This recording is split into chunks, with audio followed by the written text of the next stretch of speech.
there guys, so I'm back with my weekly reviews, and this time I'll be doing the first series of WandaVision, which came out not yesterday. And yeah, it's something new and completely different, and I loved I loved the first two episodes of WandaVision. And this time, compared to The Mandalorian when I watched it twice on the same day, this time I will only be watching the episodes once, and once the whole series is finished, I will go back and rewatch from the first episodes to the very end, because I feel like WandaVision is kind of like a piece of a delicious pie. You don't want to have it weekly, you want to have it all at once. So I'm kind of saving up for that later on when I can do like my handwritten review on my Facebook page. But yeah, WandaVision, it's something new and completely different. We haven't had anything Marvel since Spider-Man Far From Home.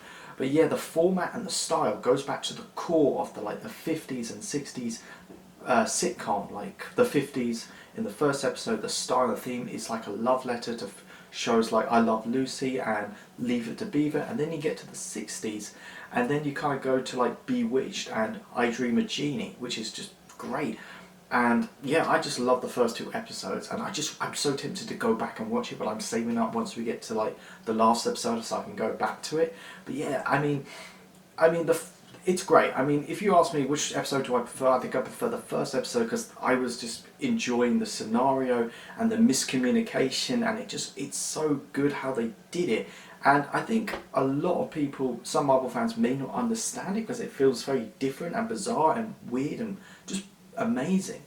But yeah, I mean, back in the day, those shows didn't really have fleshed out characters. They were just basic wooden characters, which were just great at the time. And this is like really, and the second episode when Wanda and Vision have like separate beds, even though they're a married couple.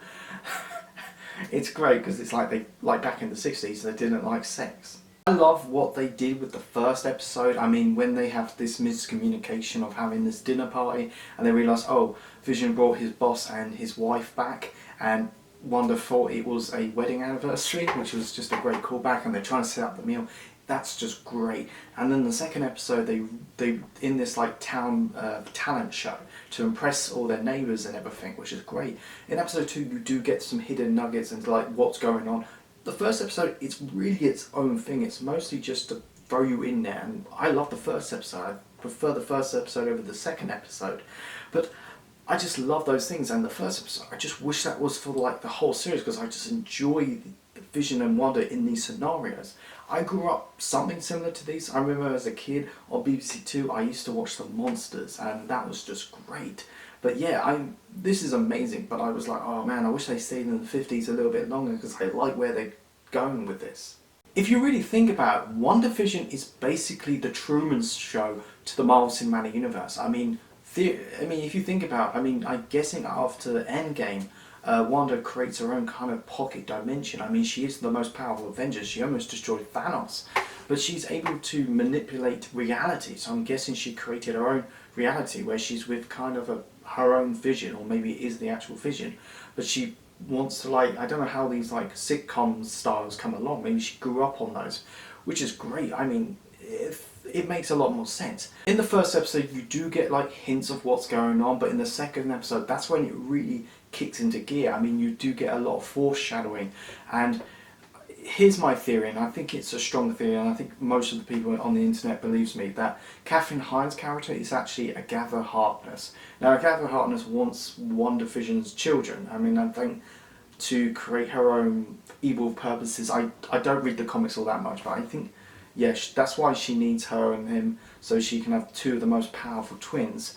Now, episode 1 and 2, judging on a 9-episode series, episode 1 and 2 is a lot of fun. It's great, it's weird, wonderful, fantastic, but it's not a lot of plot to it. It's more setup, and I'm okay with the setup. It plays as like an act 1 of the first act 1 of a movie, and that's really what I think. But yeah, so if judging on these first 2 episodes, then it's really hard to judge this, because in the end, this is going to be treated as a movie. Yes, it is technically a TV show, but we're going to treat it like a movie at some point.